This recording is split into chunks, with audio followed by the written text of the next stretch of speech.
Fala galera, Leandro Cabral aqui para mais um vídeo. No vídeo de hoje eu vou fazer um vídeo um pouquinho diferente aqui. Eu vou reagir a um outro vídeo de um canal que ele bate bastante na classe de fundos imobiliários, fala mal e argumenta por que ele não investe em FIIs. E aí um seguidor barra aluno aqui do canal, ele disse: Leandro, poderia analisar esse vídeo? Parece que faz sentido e tal. Então vamos analisar aqui. Bom, o vídeo que eu vou analisar aqui junto com vocês é esse vídeo aqui, ó, porque não invisto mais em FIIs, né? E é do... Até não conhecia o canal Viver de Renda, é do Maicon, então peço licença, Maicon, para dar uma olhada aí nos seus vídeos, tá? E eu vejo que os vídeos do Maicon, até eu vou colocar em alta aqui, ó. Os vídeos mais bombados dele são justamente isso, né? Ó, porque eu não invisto mais em FIIs, com quase 10 mil visualizações. Eu vou analisar esse aqui, tá? Porque não invisto mais em FIIs, é o mesmo nome, né? Ele tinha feito há 9 meses atrás, voltou a falar 7 dias atrás. FIIs, o que eles não te contam, FIIs de tijolo, o que eles não te contam. Então, assim, ó, o foco dele é falar mal de fundos imobiliários, né? Ou pelo menos os vídeos que mais bombam no canal do Maicon aqui são os vídeos que ele fala mal de fundo imobiliário, que são os que estão em alta aqui, tá? Então vamos analisar. Esse vídeo aqui foi o que o Escuta a meu verdade, aluno você aqui me enxerga a mandou. verdade. E deixa eu Por colocar aqui que eu rodar. não, Isso. Vou colocar rodar aqui e aí eu vou dando a minha opinião sobre o que ele falou aqui. Então vamos ver como é que ele começa o vídeo aqui. Vou deixar um pouquinho acelerado, tá? por que eu não invisto mais em FIIs? Eu sei que o que eu vou falar nesse vídeo aqui vai despertar muita gente, porque uma vez que você escuta a verdade, você enxerga a verdade, não dá mais para desver. Uma vez que você vê, não dá mais para desver. E eu sei que vai ter muita gente que vai passar por essas etapas aqui. Primeira etapa, de negação. Vai negar que o que está sendo dito é verdade, porém é fato. Contra fatos no argumento. 2, raiva. A pessoa sente raiva da pessoa que está falando a verdade. E muitas vezes vai até se descrever do canal, porque ela vai ficar na segunda etapa, né? Segunda etapa do divórcio da coisa, né? Que é a raiva. A terceira, a negociação. Ela vai tentar ver criadores de conteúdo que vai tentar argumentar com aquilo ali, para tentar se convencer que aquele fato que ela ouviu, aquilo que é verdade, não é verdade. Mas não passa de mais uma etapa de negociação. A quarta, depressão. A pessoa vai ficar chateado, vai ficar triste por passar por tudo aquilo, por ter perdido tempo com aquilo ali. Mas é mais uma etapa. 5, aceitação. Ela finalmente vai começar a aceitar que aquilo ali que foi dito é fato. E quanto a fatos, não argumento. E a sexta etapa, essa é a mais importante, é a de reconstrução e crescimento. Ela vai começar a empregar a energia dela em coisa que realmente vai trazer retorno para ela. Uma renda passiva que realmente vai trazer retorno para você. Dito isso, vou falar 3 motivos porque eu não... Então ele começa o vídeo aqui, na verdade, assim, né? Argumentando e fortalecendo que, basicamente, assim, você tem que acreditar em mim, porque o que eu vou falar aqui é verdade, todo mundo vai tentar dizer que é mentira, mas é verdade. É normal, né? A pessoa vai dar uma opinião forte, uma opinião que é contra um grande mercado, né? De milhões de investidores. E muita gente milionário e até bilionários, em alguns casos, investindo aí em fundos imobiliários. E aí tem que argumentar, né? E tentar dizer tudo o que vai acontecer. Ele já sabia o que iria acontecer, várias pessoas, né? Como eu tô fazendo esse vídeo aqui. Porque o meu aluno passou por esse momento de, ficou com medo, ficou com raiva do que o Maicon falou aqui de repente. Aí vem pedir para outra pessoa analisar, que é o que eu tô fazendo aqui, analisar. Mas eu acho que faz parte, a gente tem que cada um dar a sua opinião, a gente tá aqui para isso é o que faz o mercado amadurecer, a gente evoluir, né? Então vamos ver aqui o que o Maicon critica dos fundos imobiliários e aí eu vou trazer o meu ponto de vista aqui junto com vocês, tá? Então vamos lá ver o que ele vai dizer agora. Não invisto mais em FIIs. Vamos lá. Motivo número 1. A regra do jogo dos FIIs é a de que aumentar o patrimônio líquido do FII ou patrimônio do FII para aumentar o dinheiro do bolso de gestão e de administração, uma vez que eles ganham porcentagem sobre o patrimônio líquido ou sobre o patrimônio do fundo. E para fazer... Isso aqui que o Mike fala, ó, faz sentido, tá? Que ele diz assim, ó, que a regra do fundo imobiliário é aumentar o patrimônio líquido. Por quê? Porque eles ganham comissão sobre patrimônio. Então, um fundo que tem lá um patrimônio de 300 milhões, aí o cara recebe lá 1% ao ano em cima da taxa de administração, vai receber um valor em cima disso. Agora, se eu multiplico isso aí para 3 bilhões, para 10 bilhões o patrimônio desse fundo imobiliário, porra, vai dar para ganhar muito mais dinheiro com a taxa de administração. Então, de fato, existem fundos imobiliários com essa ideia, tá? Eu concordo com o Michael. Agora, não dá para generalizar. não dá para generalizar. A gente tem fundos imobiliários que o gestor, ele aumenta assim, o patrimônio líquido, mas pensa comigo, um fundo imobiliário, ele pode conseguir aumentar o patrimônio líquido uma vez, 2 vezes, 3 vezes, mas, gente, o recurso é limitado. Investidor não é bobo. Quem mais bota grana dentro dos fundos imobiliários numa emissão, num processo de subscrição, é gente que tem dinheiro pra caralho. Porque gente que tem dinheiro pra caralho não consegue entrar em fundo imobiliário via mercado, na maior parte dos casos. Por quê? Porque ainda é uma classe que está começando no Brasil e não tem liquidez. Então, eu tenho clientes aqui, por exemplo, na minha consultoria, e a consultoria, geralmente eu tenho cliente de alta renda, e a gente não consegue entrar numa tacada só em fundos imobiliários. Então a gente cria um plano de aporte, por quê? Porque tem muitos fundos imobiliários que, se o cara vai lá fazer um aporte de R$1 milhão numa pancada só, empurra o preço para cima, mexe no preço e joga o preço lá em cima. Então fica difícil entrar, tem que fazer um plano de entrada. Quando tem subscrição, em subscrição tem fundos imobiliários aí que captam 300, 400 milhões de reais, né? Aqueles que vêm dando certo. Gente, agora pensa comigo. Você acha que vai ter tanto investidor assim para ter fundo aí que está lá 5, 6, 7, 8, 10 emissões e os caras captando 200, 300, 400 milhões de reais? Será que em algum momento o investidor não iria perceber que o objetivo aqui está sendo simplesmente inflar patrimônio líquido para encher o bolso do gestor?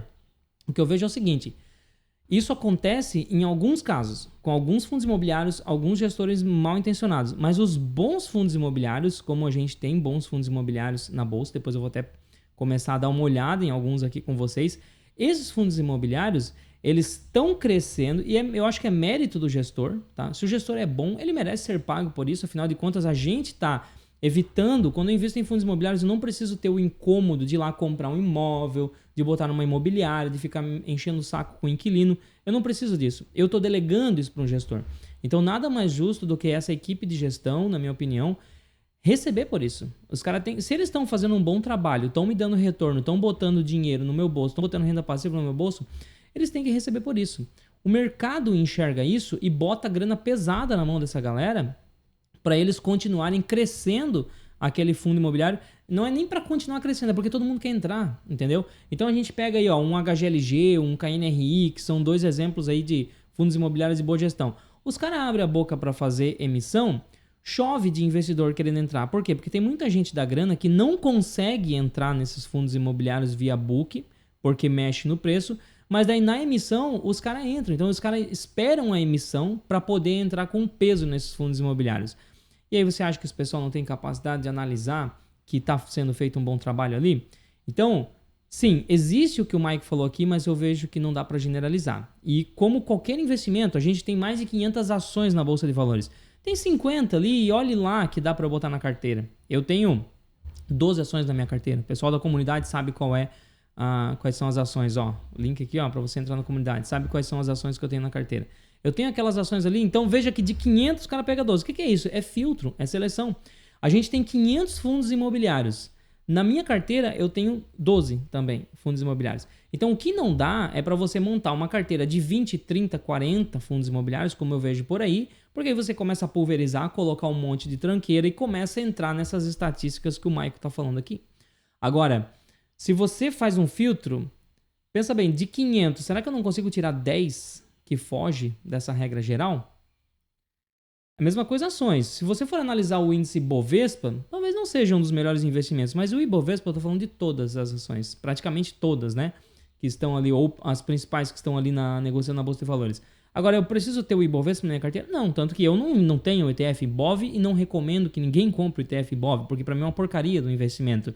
O que é bom? Investir em algumas ações que, por acaso, estão dentro do índice Bovespa. Por acaso. Mas você tem que saber fazer seleção.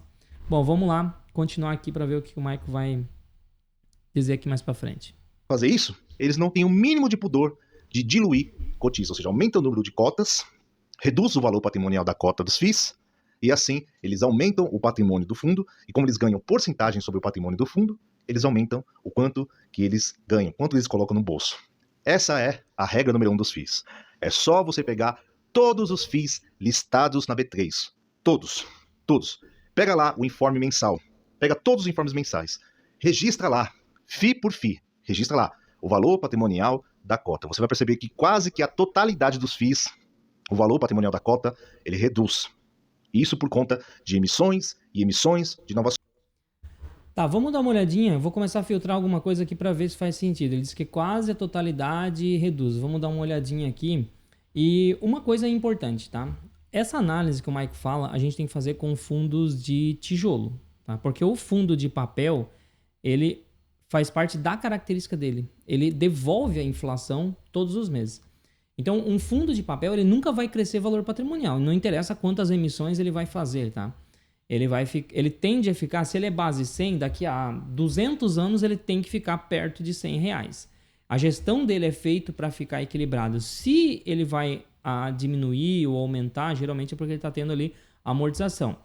Pode sim acontecer de o gestor fazer uma emissão abaixo do valor patrimonial, acima do valor patrimonial, tá? E aí dá uma pequena alteração. Mas o fundo de papel ele tende a ficar muito próximo da base e não aumenta nem diminui porque ele vai devolvendo a inflação.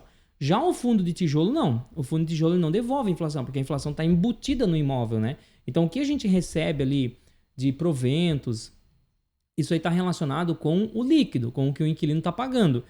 E, de fato, a gente tem que ter valorização patrimonial ali referente ao valor dos imóveis que vão subindo.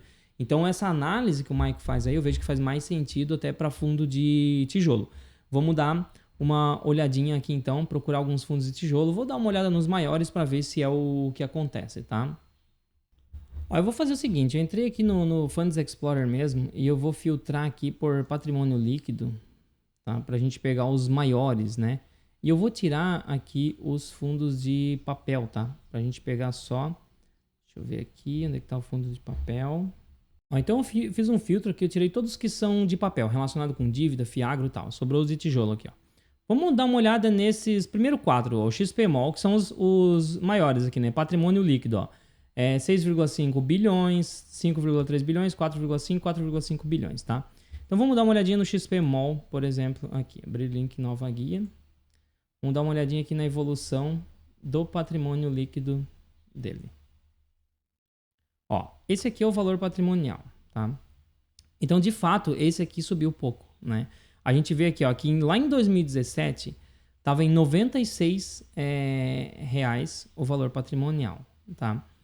E aí praticamente não saiu do lugar, né? E hoje a gente está um pouquinho acima ali. A gente está com um valor patrimonial de 120. O que eu posso fazer aqui? Eu posso dar uma comparada isso aqui na calculadora do cidadão, que é o que eu costumo fazer para ver o quanto corrigiu ou não corrigiu o valor patrimonial. Vamos dar uma olhadinha aqui, eu vou calcular isso para vocês. Olha só, então o que eu vou fazer? Eu peguei a calculadora do cidadão do Banco Central, né? Coloquei índice de preço, eu vou usar a inflação aqui com o IPCA, tá? Como correção. Então veja que aqui a gente tem, primeiro eu vou explicar, depois eu faço um pouquinho mais rápido os próximos, tá? Ó, era lá atrás, em novembro de 2017, 96,08 o valor patrimonial. Ó, 96,08, data inicial 11 de 2017. O último dado que eu tenho aqui é até 9 de 2024, né? Vamos ver quanto que deveria ter sido corrigido para corrigir pelo menos a inflação. Então, eu corrijo o valor. Deveria estar em 137,73, tá? Vamos ver quanto que está hoje. Está em 119. Então, aqui eu tenho um exemplo, no caso do XPMOL, que de fato não corrigiu a inflação. Agora, antes de eu continuar os próximos, eu vou falar eu vou mostrar para vocês uma análise que eu faço aqui. Porque a gente nunca deve ser tão simplificar tanta coisa ao ponto de achar que só o que está na tela aqui de um site de indicadores é o que realmente é. A análise ela é um pouquinho mais complexa. Então, por exemplo, da onde que vem esse número aqui? De tempos em tempos, geralmente uma vez por ano ali, o fundo imobiliário ele faz uma análise do valor dos imóveis. São corrigido o valor dos imóveis. Então, eu tinha um imóvel lá que era 100 milhões, chama uma empresa lá que vai fazer uma reavaliação para ver quanto que vale. Ah, beleza, agora vale 110. Lança lá no balanço patrimonial. Opa, não tenho mais um imóvel de 100 milhões, agora eu tenho um imóvel de 110. Registrei. Agora, a questão é, gente, se você tem um carro aí, teu carro vale 100 mil reais. Aí no outro ano você olha, putz, teve uma desvalorização aqui, olhei na tabela FIP aqui, tá 90 mil reais. Você só vai saber se você de fato vai conseguir pegar aqueles 90 mil reais o dia que você for vender. O preço de uma coisa é o preço de venda, o preço que fecha negócio. Então, por mais que lá na tela, no site da FIP, o teu carro esteja valendo 90 mil reais, se você for vender esse carro e só te dão 80, o preço não era 90, o preço é 80. Agora, se você consegue por algum motivo vender por 100, então a FIP estava errada, o preço não era 90, o preço era 100 mil reais. Preço de uma coisa é o preço que se fecha negócio. Por que eu trago isso para vocês? Porque existem vários casos de fundos imobiliários que o gestor ele consegue vender um imóvel acima do valor patrimonial contábil. E aí isso vira dividendo para o cotista. Então, esse 120 que a gente vê aqui, quer dizer que é de fato o valor patrimonial do imóvel? Não necessariamente. É o valor patrimonial que está registrado nos balanços desse fundo imobiliário. Agora, se vale 120, né, tá ali, 119,68 por cota, a gente só terá certeza se for vender todos os shoppings que estão na carteira. Então essa é uma análise que tem que fazer. Eu gosto de fazer essa análise comparando com a renda. É um pouquinho mais complexo, mas se você compara com o fluxo de caixa, de repente você pode imaginar que isso aqui não faz sentido. Agora, mais importante que isso, para mim, é eu ter uma renda aumentando, tá? Deixa eu dar uma olhada aqui, ó. E aí vocês começam a entender mais isso. Vamos ver se é o caso do XP Mall. Vou colocar aqui para máximo, tá? Ó, os dividendos pagos. Se eu for ver aqui atrás, ele pagava uma faixa aqui de 53 centavos, mais ou menos. Dá para pegar isso como média, ó, 50 centavos, às vezes um pouquinho mais, às vezes um pouquinho abaixo, né? Talvez uns 53 centavos é o que ele pagava. Então vamos fazer esse cálculo aqui novamente para a gente ter uma ideia. Vou fazer de novo aqui, ó. Ó, e aqui eu estou falando de 12 de 2018. Vou falar aqui, ó, vou começar ali mais ou menos em... Deixa eu pegar aqui. Ó, nessa faixa aqui, 53 centavos, lá em maio de 2018. Tá? Então, ó, 05, 2018, até hoje, que é 09, 2024, tá? Valor a ser corrigido. Vamos colocar aqui 54 centavos. Então, 0,54. Vamos corrigir esse valor. Então, em teoria, se eu me aposento com um fundo imobiliário, porque isso aqui para mim é o que interessa em fundos imobiliários, é renda recorrente. Eu não estou comprando um fundo imobiliário para ter ganho de capital. E vocês têm que entender uma coisa. Quando você compra um apartamento, tá? Você paga lá 300 mil reais num apartamento porque você quer colocar para alugar. Se você quer colocar para alugar, o que é mais importante? Você olhar quanto que aquilo vai retornar de aluguel. Então vamos dizer que você consegue mais ou menos 0,5 ali. Se você paga 300 mil, você vai vezes 0,5 ali, vai dar 1.500, né? Você vai conseguir mais ou menos 1.500 reais por mês de aluguel. Cara, se passou 10 anos e você corrigiu o aluguel, o imóvel pode até estar na avaliação dele valendo 700, 800 mil reais, tá? Então vamos colocar 600. Saiu de 300, foi para 600. Você dobrou o valor do imóvel. E o aluguel, que era 1.500, foi para 3.000? Ah, não foi, Leandro, está em 2.000. Porra, então não adianta. Você investiu nesse imóvel para, de fato, gerar renda com aluguel. E aí, se você tirou o valor do aluguel de 1.500 e ele subiu para 2.000, você não vai vender esse imóvel por 600. Porque alguém que for comprar vai fazer um cálculo e vai ver que o retorno vai dar muito baixo para colocar alugar. Então, pode até estar avaliado em 600, mas não vai valer 600. Agora, imagina que não saiu de 1.500 o aluguel e foi para 3.000, foi para 4.000. Cara, então se eu for pegar 4, 0,5 de quanto? 4.000. É 0,5 de 800 mil. Então um cara que está procurando retorno, um investidor está procurando retorno de 0,5, ele pode pagar 800 mil nesse apartamento. Mesmo esse apartamento valendo 600 mil. Então essa análise que eu vou fazendo não é uma regra, mas veja que todo fundo imobiliário, a análise não é tão simples. Você tem que analisar o imóvel, se o valor patrimonial está condizente com os imóveis, qual que é a renda que está gerando, tem potencial de crescimento, não tem, todas essas coisas tem que ser colocado em jogo para que a gente consiga escolher um fundo imobiliário que faz sentido. E se eu for dar uma olhada nessa correção aqui, ó, eu estaria corrigindo a inflação, que é o mínimo que eu deveria conseguir, na minha receita gerada aqui com esse fundo imobiliário, para 76 centavos. Hoje a média que ele está gerando aqui, ó, tá lá em 90, tá em 90 centavos, né? Posso dizer que a média tá em 90 centavos. Então, veja que a renda superou e muito. E aí fica uma pergunta, será que isso aqui está certo? Porque a renda gerada com esse fundo imobiliário superou a inflação. O valor patrimonial registrado nos balanços não superou. Mas o que de fato me interessa, que é dinheiro na minha conta, dinheiro no meu bolso, é quanto que o fundo está me pagando, esse superou a inflação. Bateu e bateu legal. Então esse aqui eu já começo a fazer uma análise que eu começo a entender que não corrigi o valor patrimonial aqui, mas até que não é um fundo tão ruim assim não, tá? Não tem em carteira, mas não é tão ruim não, porque os caras estão mostrando que eles estão conseguindo entregar cada vez mais, beleza? Então aqui foi para você entender um pouco mais. Vamos dar uma olhada nos outros. E lembrando, gente, quero fazer um convite para você no dia 11/11, vai ser uma segunda-feira às 19 horas, nós vamos abrir a próxima turma do curso Estratégia 500 Pratas. Vai ser a Black Friday 500 Pratas. E tem uma novidade esse ano, que essa turma nós vamos abrir com acesso vitalício. Então, uma vez que você comprou o curso, para o resto da vida você vai ter o curso ali disponível. Nós vamos liberar 100 vagas com acesso vitalício com 30% de desconto para todo mundo que nos acompanha aqui, para quem estiver presente lá no dia 11/11 na nossa aula que eu vou dar, lá às 19 horas. Quem é membro da nossa comunidade, tá? Que eu vou deixar o link aqui na descrição ou nesse QR Code aqui, ó. Quem é membro da nossa comunidade vai ter vagas ilimitadas lá para a comunidade e com 50% de desconto. Então, sinceramente, vale a pena você assinar a nossa comunidade, nem que seja para você ficar um mês, se não fizer sentido para você.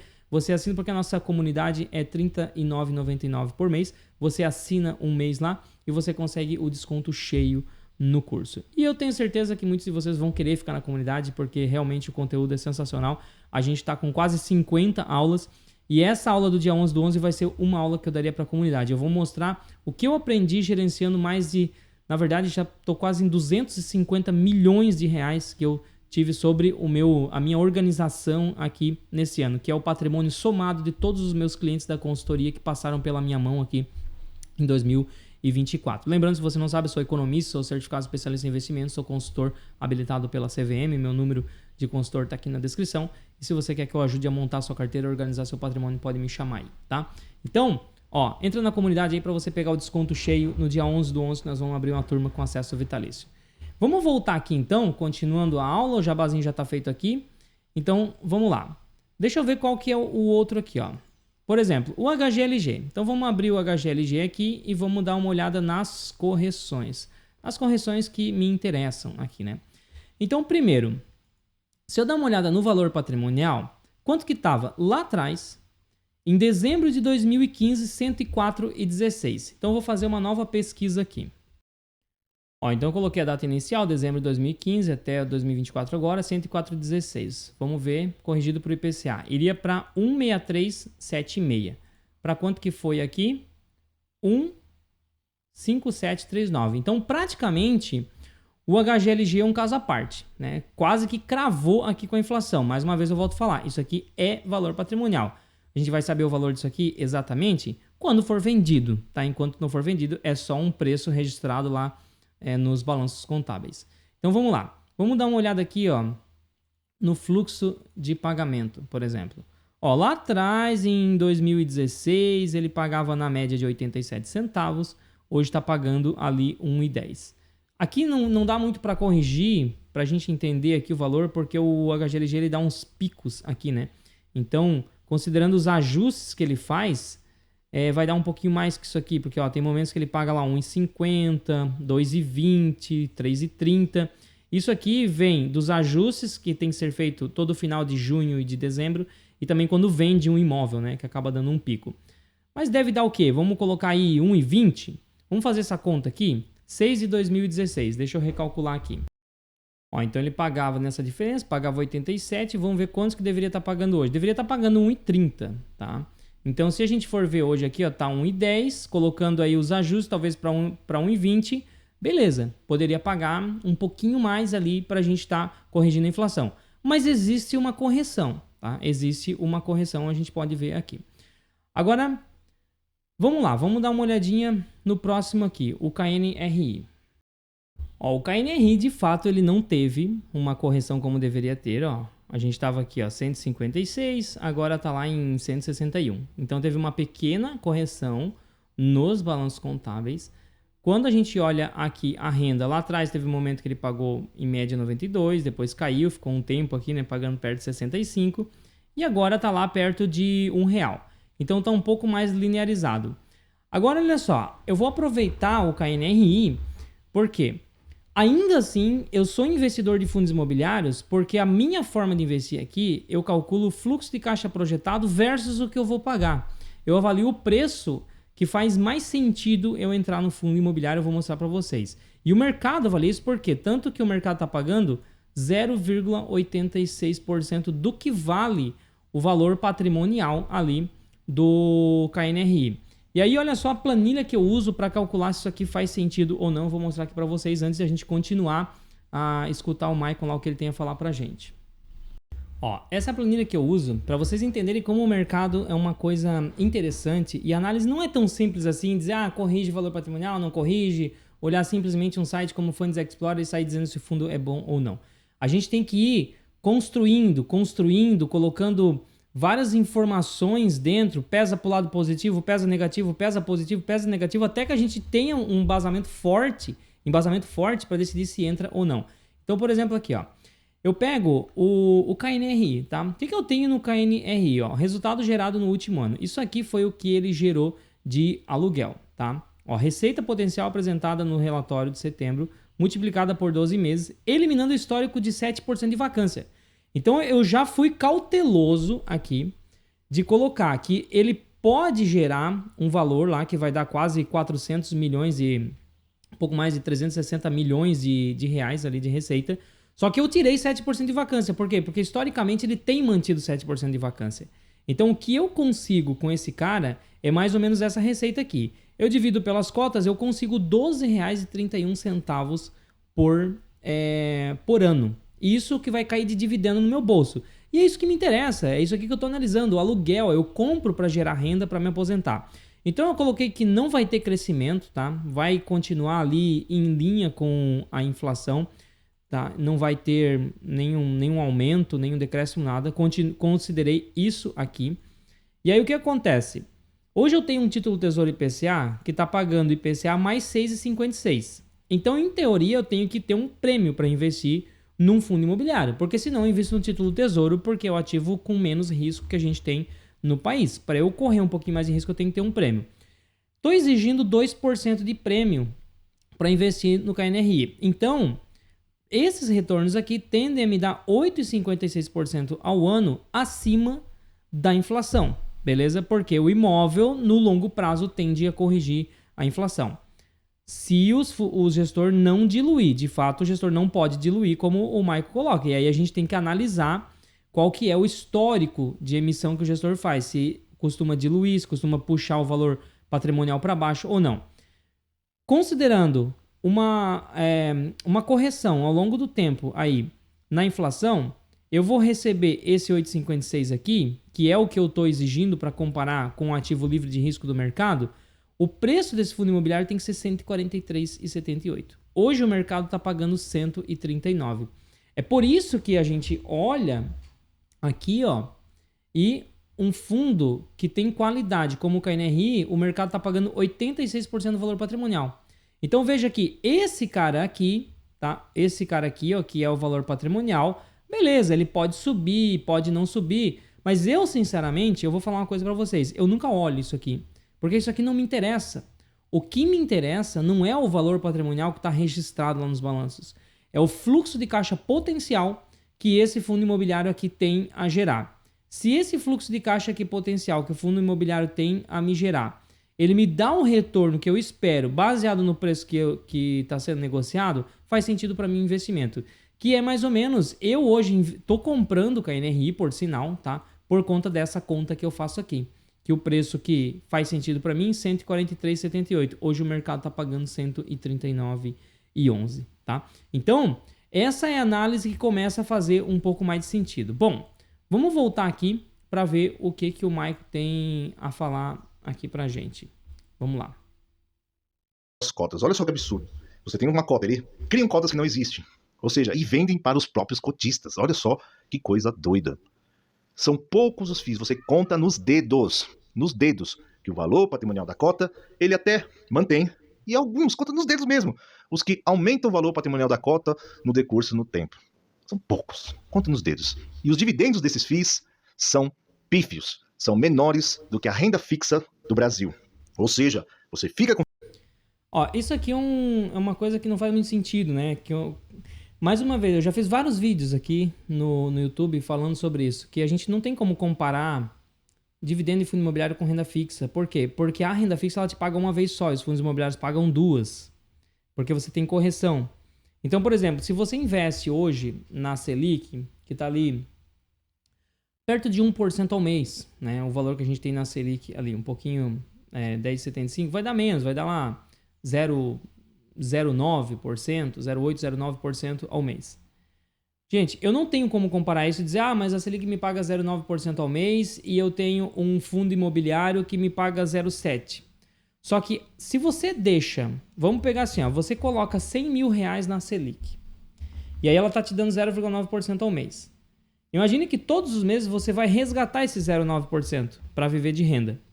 Daqui a 100 anos você vai ter quanto? Você vai ter 100 mil reais na Selic. Porque todo o rendimento que ela te dá, você resgata. Ela te dá rendimento, você resgata. E funciona exatamente como um fundo de papel. Porque o fundo de papel não dá correção na inflação. Ele já devolve a correção na inflação. Então, tudo que ele paga de dividendo já é o resgate para não ter crescimento. Agora, num fundo de tijolo, eu vou ter crescimento, porque o imóvel vai valorizando, principalmente aquele ativo, aquele fundo imobiliário que o gestor não vai fazer emissão abaixo do valor patrimonial. Aqui vocês começam a entender uma coisa que eu sempre falei, que a maior posição em fundo imobiliário da minha carteira é o Fundo Industrial do Brasil.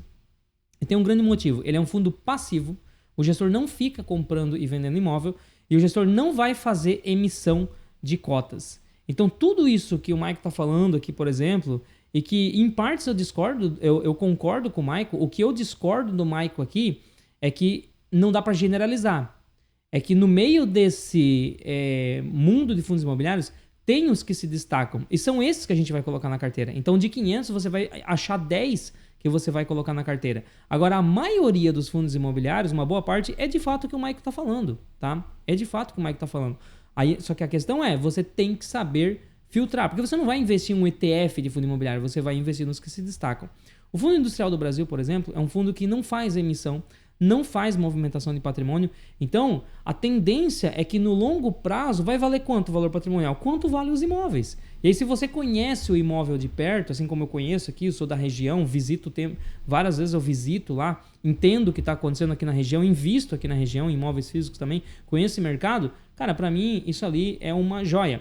E é o tipo de coisa que o mercado não enxerga, né? A gente pega um fundo industrial do Brasil, por exemplo, tem lá 14 mil cotistas, eu acho. Tem fundo aí que tem mais de 1 milhão de cotistas já. Por quê? Marketing, né? Agora, qual que é o bom? Aí você tem que saber analisar e você tem que saber filtrar, tá? Vamos continuar aqui para ver o que ele diz. Com seu dinheiro exposto a uma cotação, ao risco de uma cotação, e você não faz ideia do que é dinheiro exposto à cotação. Mas eu vejo... Tá. Daí ele estava falando ali comparar com a renda fixa. Cara, como eu falei, na Selic você não vai ter crescimento, certo? Agora, quando você pega um fundo imobiliário de tijolo, você vai receber 0,8, 0,7, 0,6. Vai receber abaixo da Selic. Só que esse valor, ele vai aumentar. Hoje você vai receber 0,7 em cima de 100 mil reais se você colocou 100 mil. Se você coloca na Selic, você vai receber 0,9 em cima de 100 mil ao mês. Só que daqui a 10 anos, na Selic você vai estar recebendo... Quanto? 0,7, 0,9? Não sei, porque vai depender da Selic naquele momento. Talvez a Selic esteja pagando 0,5% ao mês. E aí você vai sair de 0,9%, você vai passar a receber 0,5% ao mês em cima dos mesmos 100 mil, certo? Então hoje você coloca 100 mil, você começa a receber 900 reais por mês de lucro. Daqui a pouco você vai estar lá, daqui a 10 anos, com 100 mil, recebendo 500 reais por mês de lucro. E a inflação? Foda-se, não tem correção de inflação na Selic. Agora, quando você vai para fundo imobiliário, você coloca 100 mil reais hoje, talvez você receba ali 700 reais por mês de aluguel. Daqui a 10 anos, quanto que valorizou os imóveis? A valorização dos imóveis vai trazer aumento de salário. E você trava esse rendimento para sempre. Porque se você está recebendo 700 reais por mês hoje, daqui a 10 anos, vamos dizer que teve aí uma inflação dobrou, teve uma inflação de 100%, certo? Então, em teoria, esses R$ 700 por mês passaram a ser R$ 1.400 por mês.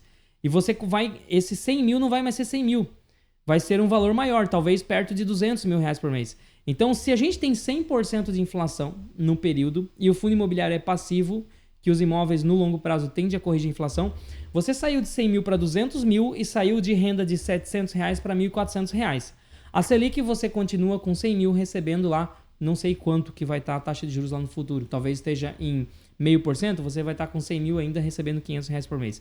Então veja que essa comparação não faz sentido, você tem que analisar fluxo de caixa e se a renda é pré-fixada. Por exemplo, a Selic é uma renda pós-fixada. Tudo vai depender da taxa de juros futura. Quando eu falo de fundo imobiliário, é taxa pré-fixada, porque eu travo aquele preço que eu comprei, eu travo aqueles fluxos de caixas eternamente, tá? A não ser que o patrimônio seja deteriorado ou que um desastre natural derrube o prédio, lá, alguma coisa assim, porque senão vai estar o imóvel lá, vai estar gerando inquilino, tá? Vai ter inquilino lá gerando receita. Bom, vamos continuar aqui. Claro que eu faço ideia. Não, você não se deu conta ainda do que é dinheiro exposto à cotação, tá? É o maior risco que você pode correr. Maior risco. E tá ganhando menos que uma renda fixa. Tem FII aí que tá pagando 5, 6% em época em que a renda fixa, a Selic, tá aí 10. Olha só o que ele fala aqui. Eu pensei até que o Michael estava comparando com renda pré-fixada, porque o fundo imobiliário é pré-fixado, então eu tenho que comparar laranja com laranja, não posso comparar laranja com banana, mas não. Ele está comparando com pós-fixado, escuta aqui. 10,75% ao ano. Selic tá aí 10,75% que uma renda fixa. Tem FII aí que tá pagando 5, 6% em época em que a renda fixa, a Selic, tá aí 10,75% ao ano. Para você ver. É isso, ó. Viu? Olha só o erro de análise que o Michael tem aqui. Ele falou exatamente isso. Tem FII aqui que tá pagando 5, 6% ao ano, enquanto a Selic tá pagando 10,75%. Gente, Selic é pós-fixada. Hoje, a Selic tá pagando 10,75% ao ano. Mas isso não é líquido de inflação. A Selic ela tá te pagando isso e nesse valor está embutido os juros mais a inflação. E isso é um pós-fixado. Talvez daqui a 6 meses ela esteja pagando 6%. E você não conseguiu travar esse 10,75%. Quando eu falo de fundo imobiliário, eu estou recebendo 6% ao ano líquido de inflação. Se a inflação for também ali perto de 5, 6% ao ano, eu já estou igual a Selic. Só que tem uma diferença aqui. É pré-fixado, porque eu travo esse fluxo de caixa para o resto da vida. Se você pagou R$100 em uma cota que te gera R$6, vamos colocar aqui, 60 centavos de proventos, vai dar 0,6% ao mês. Tá? 0,6% ao mês. Pagou R$100 na cota, deu 60 centavos. Só que depois de um tempo... passou alguns anos, teve inflação, o valor do aluguel não vai ficar naquele patamar que vai gerar 60 centavos. O valor do aluguel vai sair de 60 para 70, para 80, para 90 centavos. Mas quantos que você pagou? Você pagou R$100. Então você travou aquele rendimento e aquele rendimento vai crescendo ao longo dos anos. Então é uma análise que, no meu ponto de vista, é muito errada, é muito sem noção você comparar uma renda fixa que... Primeiro que você não compara renda fixa pós com renda fixa pré. Só aí já está errado. E aí você comparar um ativo que entrega um rendimento líquido de inflação com outro ativo que entrega a inflação embutida, dois erros na mesma análise. Então aqui o Michael deu uma pisada na bola aí, Michael. Vamos dar uma evoluída na questão de matemática financeira aí. Vamos para frente. A loucura que é o que alguns cotistas estão fazendo. Então, a regra do jogo não é favorecer esse cotista. Dele. A regra do jogo é aumentar o patrimônio do fundo, porque como eles ganham porcentagem sobre o patrimônio do fundo, eles aumentam o dinheiro que eles colocam no bolso. A gestão e a administração do FII. Essa é a verdade número 1 que me fez largar de investir em FIIs, porque são quase que a totalidade dos FIIs. Como eu disse, os poucos que você conta nos dedos, os dividendos deles são pífios. Verdade número 2, o que me fez largar de investir em FIIs, e mais especificamente da Bolsa de Valores. Quando você estuda a história. Quando você estuda o início do primeiro banco central, que emitiu moeda sem lastro, que foi lá na Suécia, você começa a entender o porquê que eles tiveram a ideia de fazer qualquer coisa e colocar um ativo como se fosse um lastro, para que eles pudessem imprimir, porque eles fizeram isso no primeiro banco central da história. Eles começaram a emitir papel, como se fosse dinheiro, né? Como se fosse aquele algo de valor, sem ter o metal como lastro, começaram a imprimir doidado. O que gerou? Quando você imprime doidado, gera inflação, que é a perda do seu poder de compra. Gerar inflação. Resumindo, o primeiro Banco Central da história quebrou. Então foram realizadas políticas monetárias para que eles imprimam bastante, depois eles seguram um pouquinho. Imprimam bastante, depois eles seguram um pouquinho, realizando as políticas monetárias. Se você parar para pensar, ações, FIIs, é uma cópia micro do macro. Se você pega, por exemplo, o dólar, acontece no mundo inteiro, né? Eles imprimem a moeda e jogam a inflação para o mundo inteiro. No Brasil, no Banco Central do Brasil, eles emitem a moeda o real como lastro o país e jogam a inflação para você, brasileiro. Então você tem dois agentes contra você. E o que são ações, o que são FIIs? Na verdade é uma cópia do macro. Quando eles emitem cotas, eles estão imprimindo uma cópia do macro. Por quê? Lembra da regra número 1, da verdade número 1? Eles querem aumentar o patrimônio, só que em consequência de aumentar o patrimônio é fazer mais cotas. Quando gera mais cotas, geram uma desvalorização. Quando existe mais de algo, aquilo tende a perder o valor. Então quando eles estão emitindo... Cara, vamos lá. Até a parte do Banco Central, eu concordo com o Maico, né? Como economista que sou, eu concordo com o Maico. Em partes também. Porque a expansão monetária... Veja bem, o que o Maico está querendo dizer ali? A economia, ela funciona, os mercados funcionam com a lei da oferta e demanda. Então, todo produto que tem uma oferta maior que a demanda, ele tende a perder valor, certo? O dinheiro, ele é só um bem de troca. Como qualquer outro bem que a gente tem na economia. Assim como o carro é um bem de troca, o arroz é um bem de troca, o feijão é um bem de troca, o dinheiro é um bem de troca. Antigamente, existia, né, o escambo, né? Trocava um pelo outro, não existia o dinheiro que era o bem de troca universal. Essa para mim é a melhor definição de dinheiro, é o bem de troca universal, que é o mais aceito de todos. Antigamente assim, eu plantava arroz, você plantava feijão. Então eu chegava assim e dizia, ó, negócio é o seguinte, né? Vamos dizer que o Maico plantava feijão. Seu Maico, pô, tô com 1 quilo de arroz sobrando aqui, tô precisando de 1 quilo de feijão, vamos trocar? Não, vamos, beleza. Só como que a gente trocava de igual para igual? Se a quantidade disponível fosse a mesma. Agora imagina que eu chego e digo, ô Maico, eu tenho 1 quilo de arroz aqui, tô precisando de 1 quilo de feijão. O Maico é plantador de feijão. Aí você também é plantador de arroz. Aí você também batia na porta do Maico. Ô Maico, pô, tô com 1 quilo de arroz aqui, eu preciso de 1 quilo de feijão. Cara, o Maico não precisa de tanto arroz assim. Daqui a pouco o que vai acontecer? Ele vai dizer, olha gente, eu até pego esse quilo de arroz aí, mas eu só dou meio quilo de feijão pelo arroz. Vocês estão entendendo? Então tem que equilibrar, porque a oferta de arroz é o dobro da oferta de feijão. E vamos partir do princípio aqui que a demanda é a mesma. Então 1 quilo de arroz vai valer a metade de 1 quilo de feijão. Entendeu? É assim que funciona. Então o dinheiro... Se eu tenho um dinheiro, vamos dizer um dinheiro, que é R$1 no nosso exemplo aqui, para 1 quilo de feijão, então 1 quilo de feijão valeria R$1, tá? Agora, se o Banco Central vai lá e dobra a quantidade de dinheiro na economia, eu tenho 2 dinheiros para 1 quilo de feijão, o preço do quilo de feijão passa a ser R$2, tá? Simplificando, é assim. Porém, vamos imaginar que por algum motivo, interferência, uma alteração cultural ali, ou crescimento da população... A demanda por feijão aumentou. Cara, se a demanda do feijão dobrou e o Banco Central dobrou a quantidade de dinheiro, em teoria não vamos ter inflação, certo? Por quê? Eu tenho agora 2 dinheiros para comprar feijão. Aliás, eu quis falar, a oferta de feijão aumentou, né? Eu tenho 2 dinheiros para comprar feijão, mas eu tenho também mais oferta aqui de feijão. Então a coisa equilibra. Então só vai existir inflação se de fato os bancos centrais imprimirem muita moeda sem que exista um equilíbrio aqui de oferta e demanda do produto que aquela moeda vai ser usada para comprar, tá? Agora, se está acompanhando, tá tudo certo. Se a expansão monetária está acompanhando o crescimento da economia, a gente tende a não ter inflação. Agora, beleza, né?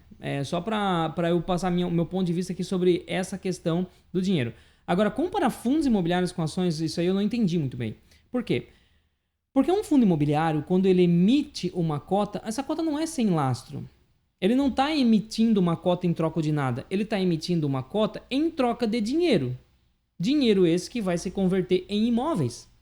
Então, eu vou ter uma quantidade maior de cota. Imagina que vai aumentar 10% o número de cotas que eu tinha no fundo imobiliário, mas vai aumentar em 10% também a quantidade de imóveis que eu tenho dentro desse fundo imobiliário. Entendeu? Ou o valor patrimonial que eu tenho dentro desse fundo imobiliário. Por quê? Porque essas cotas são emitidas para captar dinheiro para comprar mais imóveis. Então, como assim? Não está simplesmente sendo diluída. Diluído seria se de fato emitisse mais cotas sem um retorno, né? Imagina, tem um fundo imobiliário lá que tem 1 bilhão de patrimônio. E aí tem 1 bilhão de cota, né? Vamos colocar aqui 100 milhões de cota. Cada cota vale R$10. Aí, vai lá, dobra a quantidade de cota sem aumentar o número de imóveis.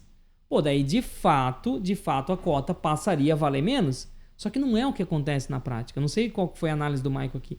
Porque na prática tem lastro, não é sem lastro. O gestor está colocando cotas à disposição justamente para que entre mais dinheiro para comprar mais imóveis. E aqui, gente, entra uma análise complexa aqui. Porque, olha só, tem gestor que emite abaixo do valor patrimonial. Isso aqui é uma coisa muito criticada no mundo dos investimentos, tá? No mundo dos fundos imobiliários. Só que tem momentos que eu discordo disso. Sabe por quê? Porque, veja bem, se emissão abaixo do valor patrimonial for para aproveitar uma grande oportunidade, isso pode fazer sentido. Por exemplo, fundo de fundo, né? A gente tem vários fundos imobiliários com desconto hoje em dia.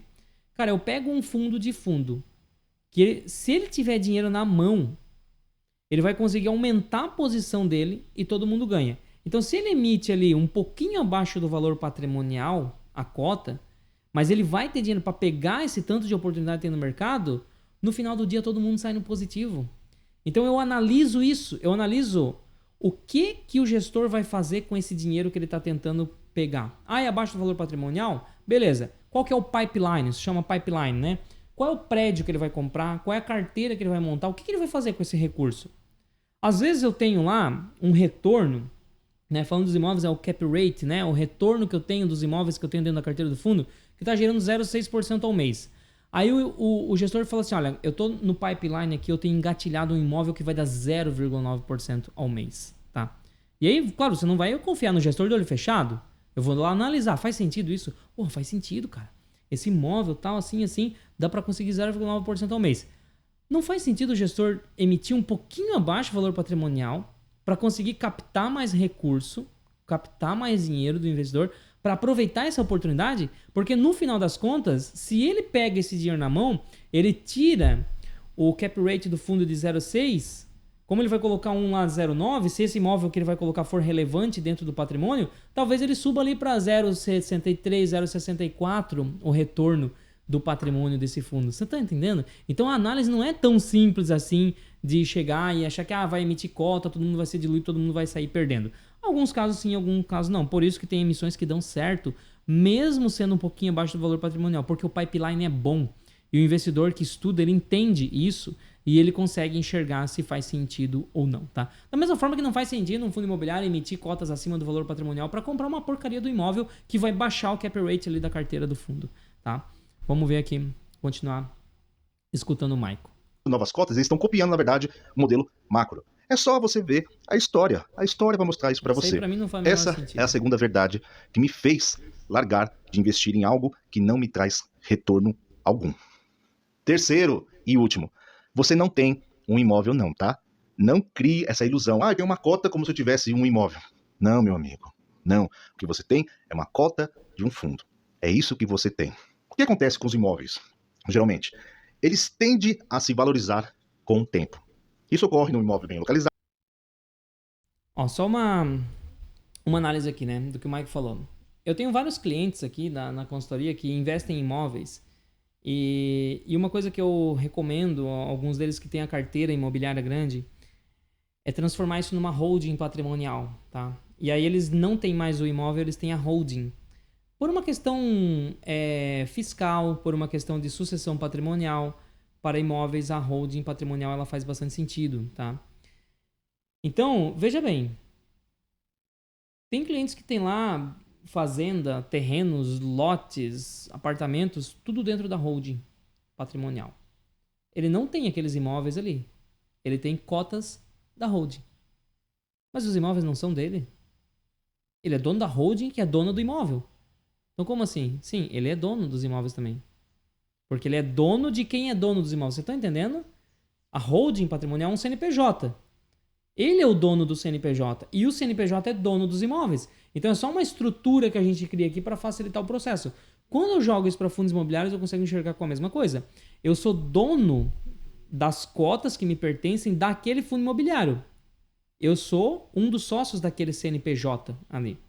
Aquele CNPJ é dono dos imóveis. Então, a mesma coisa que a holding patrimonial, que vários milionários e bilionários usam para poder gerenciar suas carteiras, para poder gerenciar o patrimônio. Inclusive, o Fundo Industrial do Brasil, que para mim é um dos melhores, né? Já acabei dando o spoiler aqui, né? Quem está na comunidade conhece toda a minha carteira que eu mostro. Mas olha só, o Fundo Industrial do Brasil é um dos melhores que existe. O que o Fundo Imobiliário do Brasil, Fundo Industrial do Brasil, foi feito na época que ele foi criado? Ele foi separado o imóvel ali, que é o Perini Business Park, em 2 fundos imobiliários. Um fundo é o Fundo Industrial do Brasil, que foi aberto capital e é negociado na bolsa até hoje. Eu posso ser cotista, você também. A outra metade do condomínio ali foi criado o Fundo Andrômeda, que é o fundo da família Perini, da família que foram os fundadores. E esse fundo tem lá meia dúzia de cotistas, que são os donos. Aí pensa comigo, foi uma péssima negociação, foi uma péssima estratégia por parte deles, porque agora eles não são mais donos dos imóveis, são donos de um fundo que se chama Andrômeda, que por sua vez é dono dos imóveis lá. Então, gente, é um exemplo claro de como foi feito. A única questão que o Michael até citou, que é importante a gente falar, é que o Andrômeda não tem risco de mercado, né? Não está sofrendo variação de cota, porque não é negociado na bolsa. O Fundo Industrial do Brasil é. Agora, ter medo de variação de cota, para mim, é não ter conhecimento de projeção de fluxo de caixa. Porque, olha só, se a gente pega aqui, e eu vou até mostrar, já que eu estou falando do FIB, eu vou mostrar essa análise aqui para vocês. Ó. Se é para dar aula, vamos dar aula de verdade, né? Não vamos ficar fazendo coisa meia boca aqui. Olha só, eu tenho a minha projeção aqui. Tá? Eu vou colocar um crescimento de 1%. Aqui eu consigo ver crescimento acima da inflação no Fundo Industrial do Brasil. Por quê? Porque eu conheço a região e eu sei que o imóvel lá, o gestor não vai fazer emissão de cota, não tem perigo nenhum de diluir cotista. Nada disso que o Michael morre de medo ali pode acontecer no Fundo Industrial do Brasil. Não por enquanto. Talvez o plano seja mais para frente, alguma coisa assim. Mas hoje não é estratégia. Não faz parte da estratégia dos objetivos do fundo. Mas a região aqui eu conheço de perto. Então eu vou projetar que pelos próximos 10 anos vai crescer acima da inflação, como vem crescendo as cidades aqui em torno de Joinville. Tá? E a valorização dos imóveis também. O fluxo de caixa gerado no ano aqui ó, é 38,86. Então se eu vou ter crescimento de 1% acima da inflação, eu vou ter que nos próximos anos, já sem corrigir a inflação aqui, né, só a correção líquida, vai para 39,25, 39,64. Isso aqui é renda gerada pelos inquilinos que estão lá dentro. Eu trago esses fluxos a valor presente e eu estou considerando aqui um prêmio de 1,5, porque para mim é um dos mais tranquilos que tem para investir. Então 1,5 de prêmio para mim tá muito bom. Eu travo isso aqui sem medo. Nesse caso aqui eu pago R$ 518 por esse imóvel aqui, por esse fundo imobiliário aqui. E o mercado vai pagar... E o preço atual está 496. Então, eu aceito. Agora, olha só. Pensa comigo. Se o mercado, por algum motivo, derruba essa cotação para R$400, cara, R$400, quem não entende de fluxo de caixa, que é isso que eu estou mostrando na tela aqui, vai ficar com medo. Meu Deus do céu, paguei 518, 496, já está em R$400, é o fim do mundo, vou vender tudo antes que eu fique sem nada. Cara, vamos botar prêmio? 5%. 5%, não, vou botar um pouco menos, vou botar 4%. Olha só, 4% de prêmio, o valor chega em 393. Isso quer dizer que se o Fundo Industrial do Brasil cai de 496 que ele está hoje para 393, eu estou travando 4% de prêmio em relação ao título do Tesouro. Eu estou travando 10,6% ao ano acima da inflação. Você acha que eu não vou querer isso aqui? É óbvio que eu vou querer. Eu vou botar na carteira de todos os meus clientes da consultoria.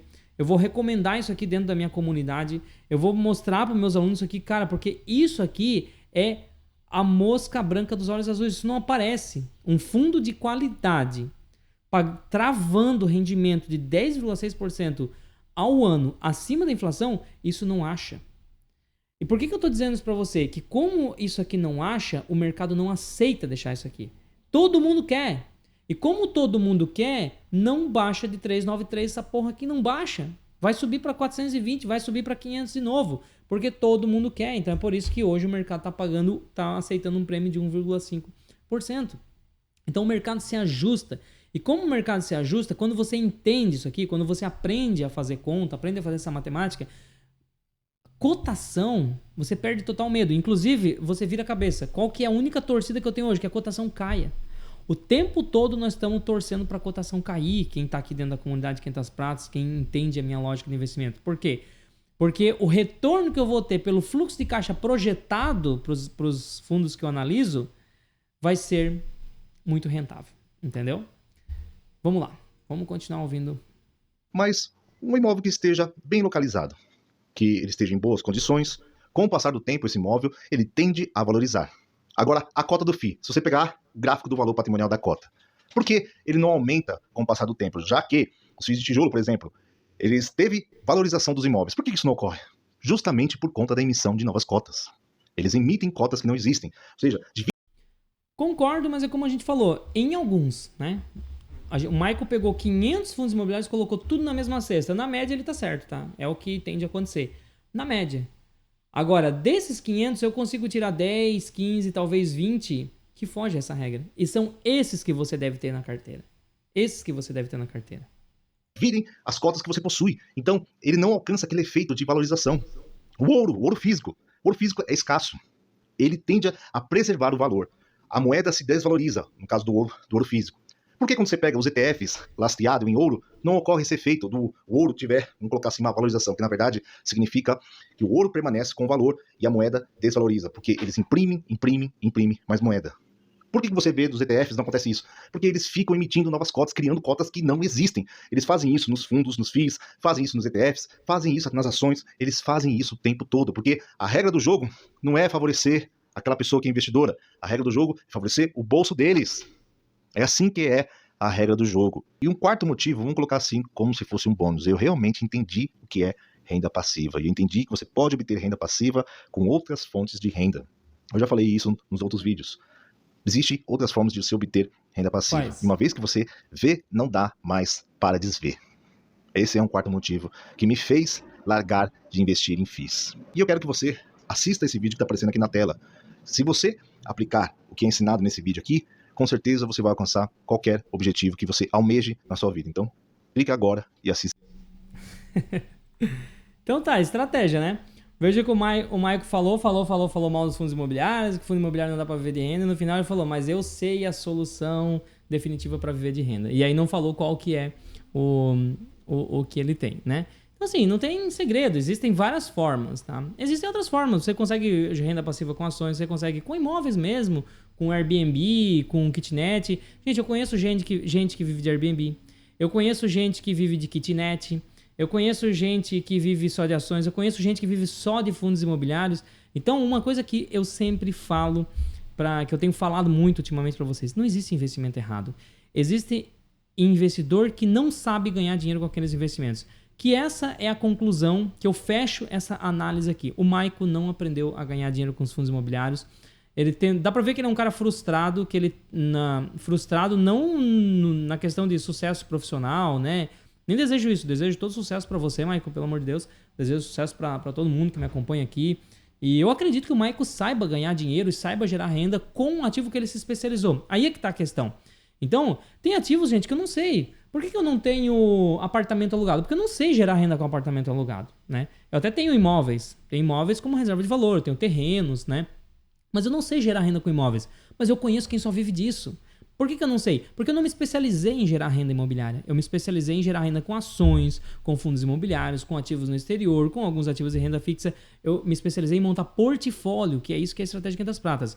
Então a análise que eu faço é que o Maico é um investidor frustrado com a classe de fundos imobiliários. Que ele tentou, não aprendeu a fazer uma análise correta para montar uma boa carteira de fundos imobiliários e saiu falando mal, né? Ele chegou à conclusão, por experiência própria, que fundo imobiliário não presta. E muita gente chega à conclusão do Maico Mas não é que de fato fundo imobiliário não presta, é que tentou e não conseguiu ganhar dinheiro com aquela classe. Por quê? Porque tem que saber escolher, tem que fazer uma boa carteira, tem que filtrar, assim como qualquer investimento. Assim como se eu for comprar em apartamento para alugar, talvez eu vou tomar na cola. Por quê? Porque eu não sei fazer isso. Se eu estudar, aprender, me desenvolver, talvez um dia eu consiga montar uma boa carteira imobiliária para gerar renda de aluguel.